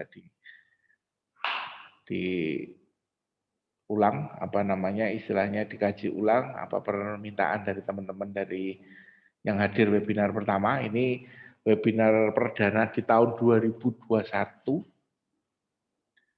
yang akan menjadi seri-seri selanjutnya. Ini sudah seri ke-8 sehingga masih ada 19 seri lagi ya Mas Izar. Nah, monggo apa tadi permintaan atau harapan dari teman-teman bisa terakomodir dengan baik sehingga pelaksanaan tujuannya adalah pelaksanaan BLUD di Indonesia. Saya sebagai masyarakat awam menginginkan pelayanan publiknya bagus. Karena saya pengguna fasilitas publik. Tentunya akan kembali ke saya sendiri sebagai pribadi. Kalau pelayanan publiknya bagus, saya senang. Nah, itu harapan kita sebagai rakyat jelata, masyarakat umum. Pelayanan publik tolong dibagusi deh. Nah, itu yang ingin kita sampaikan. Nah, kita punya kemampuan dalam hal pengelolaan keuangan BLUD. Alhamdulillah kita dipercaya memang sudah 1000 puskesmas, RSUD, dan yang beberapa yang baru seperti persampahan, trans, air minum, PDP, yang memang belum banyak contohnya, dan mungkin nggak tahu hari ini ada yang hadir tidak dari sektor persampahan, sektor transportasi, sektor perparkiran, sektor wisata. Ini nanti akan lebih unik lagi. Nah, hari ini saya lihat banyak puskesmas insya Allah lebih mudah karena temannya sudah banyak. Rumah sakit temannya sudah banyak. Nah, SMKN ini baru mulai. Di Indonesia ini baru, setahu saya ya, setahu kita baru 2 kabupaten yang seluruh SMK-nya sudah menjadi BLUD, yaitu di provinsi ya, sorry, kalau SMK di Provinsi Jawa Timur dan Provinsi Bangka Belitung. Dan kebetulan kita juga kerjasama dengan mereka. Untuk SMK-nya, yang selain satu provinsi ada di Yogyakarta, SMK 6, di Jakarta ada, dan di beberapa kota lainnya, seperti di Jawa Barat, tapi tidak semua. Ya, SMKN ini mulai didorong, khusus nanti bisa kita kumpulkan, khusus untuk SMKN, karena ada problematika khusus di sana, yang timbul di SMKN, yang perlu dibahas atau dikaji lebih mendetail. Karena temannya belum banyak SMKN. Nah, sehingga masih menjadi diskusi dan untuk puskesmas dan rumah sakit, insya Allah karena sudah banyak yang melakukan kajian, perjalanannya contoh-contohnya lebih mudah. Mungkin itu dari saya untuk webinar ke-8 di tahun 2001 perdana ini. Semoga webinar selanjutnya bisa terlaksana dengan baik setiap hari Sabtu jam 10 sampai jam 12 ya untuk pelaksanaan. Mohon dukungan dari ya kita sebagai warga negara Indonesia. Mungkin itu saja yang bisa saya sampaikan. Terima kasih banyak kepada panitia yang sudah mengundang kita untuk memberikan sedikit ilmu kepada teman-teman yang ada di sini agar pelayanan publik bisa meningkat. Itu saja saya akhiri. Wassalamualaikum warahmatullahi wabarakatuh. Saya kembalikan Mas. Waalaikumsalam warahmatullahi wabarakatuh. Terima kasih banyak pada narasumber kita hari ini, Bapak Nizai Benadito MKOM yang telah memberikan materinya. Ya, mungkin memang hari ini cuma sebentar, dikarenakan kalau ditelusuri sangat banyak sekali, dan ini memang membutuhkan waktu tidak hanya sehari. Nah, nanti apabila Bapak Ibu sekalian ingin didampingi ataupun ingin konsultasi atau seputar informasi webinar BLUD, seputar BLUD, dapat menghubungi ke nomor saya yang sudah tertera di kolom chat pada Zoom meeting kali ini. Nanti kiranya nanti ada yang ingin informasi Pak, misalnya mengundang Pak Tito ataupun mengundang narasumber lainnya terkait puskesmas, RSUD, ataupun SMK ataupun lainnya. Kali ini kita juga ada baru nih persampahan ataupun tentang dinas lingkungan hidup ataupun lainnya, bisa menghubungi ke kami di nomor yang sudah tercantum di chat, kolom chat. Mungkin bisa dibantu Pak Denny untuk mengirimkan di chat nomor kami, nanti bisa menghubungi, silakan nanti kita bisa mengadakan kerjasama dan sebagainya. Nah, selanjutnya kita selalu memberikan kenang-kenangan kepada peserta-peserta yang hadir kali ini. Kita akan berikan giveaway. Ini yang ditunggu-tunggu nih, pada tanya nih, apa nih Pak giveaway kali ini? Nah, giveaway kali ini kita buku sudah ya. Nah, kali ini kaos, kita ada kaos BLUD.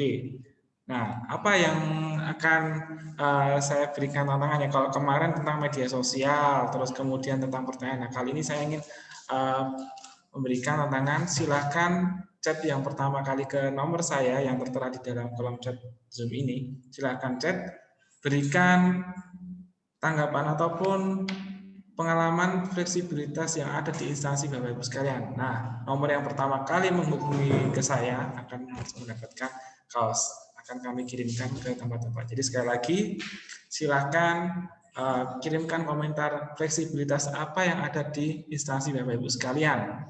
Silakan cantumkan ke kami, kirim ke nomor yang sudah tertera di layar chat Zoom. Nomor yang pertama dan tepat sesuai dengan materi pada hari ini akan mendapatkan penghargaan, yaitu giveaway baju BLUD. Baju BLUD itu apa? Nanti silakan kirimkan terlebih dahulu, baru nanti kita akan kirimkan kembali bajunya. Yang pertama, 2 pengirim pertama yang mendapatkan baju BLUD. Jadi kita hanya memberikan 2. Tapi apabila Bapak Ibu belum mendapatkan, tenang saja, kami akan berikan lagi di webinar selanjutnya. Karena kita benar tidak hanya hari ini, tapi nanti akan kita sajikan webinar selama tahun 2021 dengan narasumber yang berbeda, yang baru, dan tema yang baru lagi. Nah, silakan.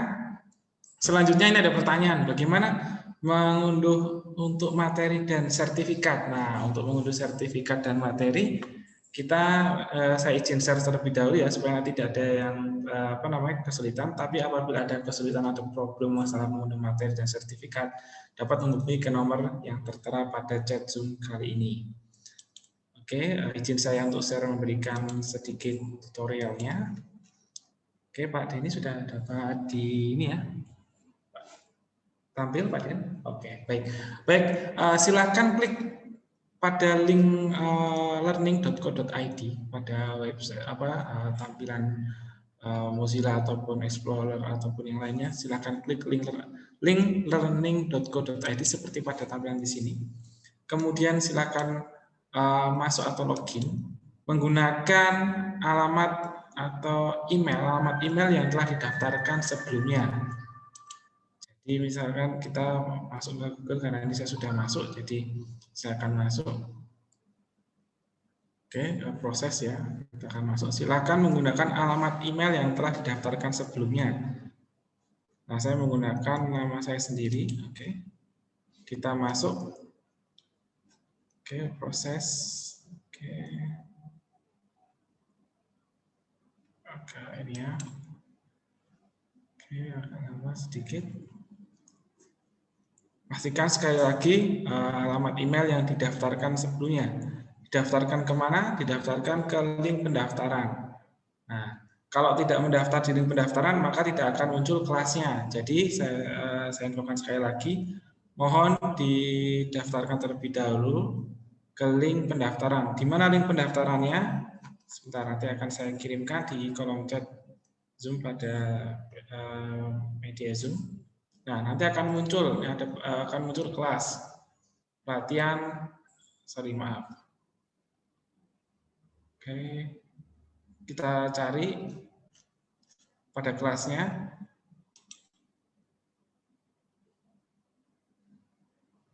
Nah, di sini tidak muncul. Sebentar,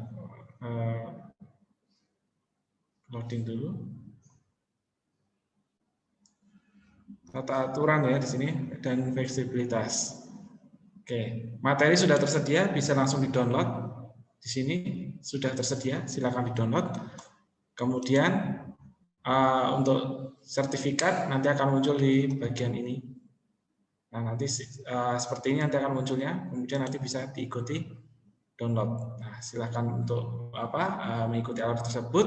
Apabila nanti ada kendala, dapat menghubungi ke kami. Mungkin kiranya itu untuk tata cara mendownload dan mendownload sertifikat dan materi. Bisa dipraktekkan. Apabila nanti ada kendala, dapat menghubungi. Oke, nanti cara mendownload akan saya kirim di WA yang sudah mendaftar, nanti akan kita kirimkan. Oke, baik, siap.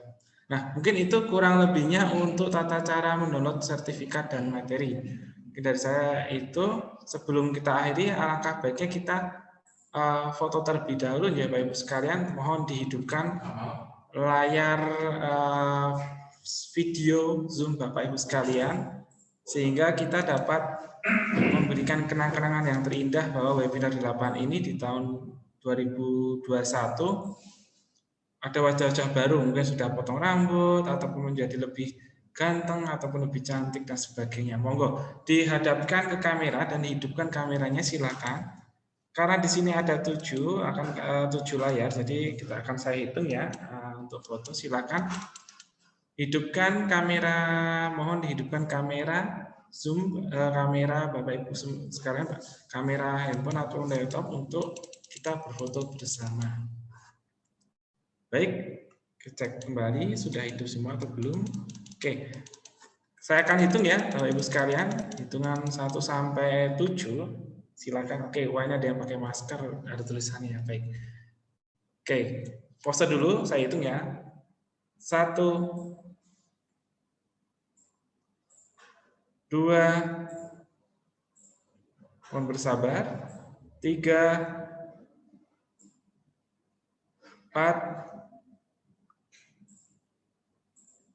5, 6, 7. Baik, kita buat pose.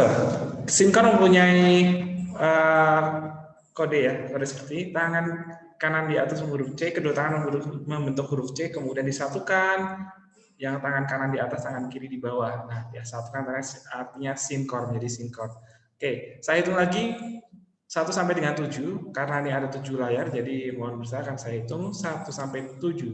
Oke, kita mulai ya, Pak Denny sudah siap? Oke. 1, 2,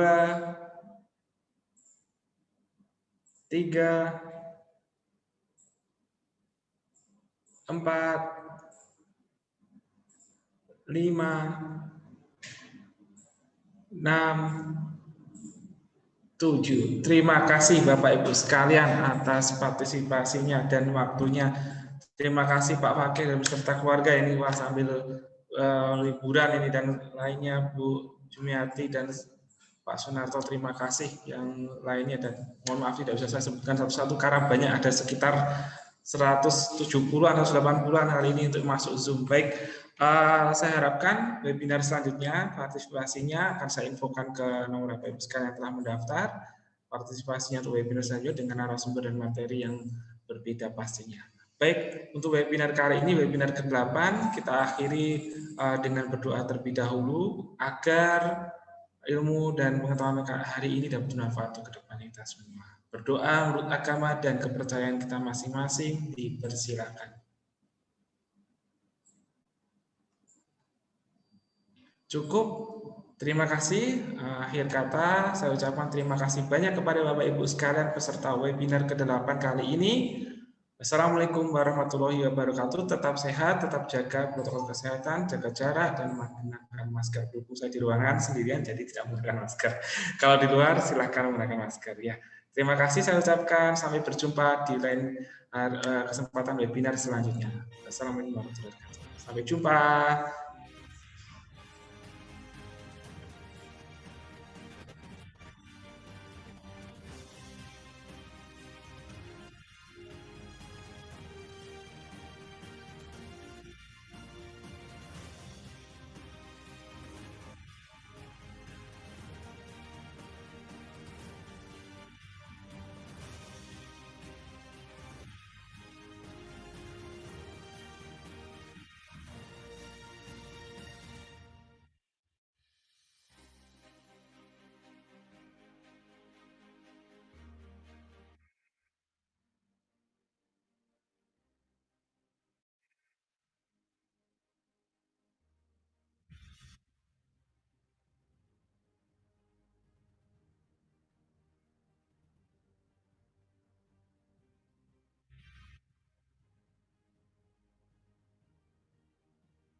Halo? Halo? Halo? Halo? Nah, ini gimana ya terjadinya bocor itu gimana?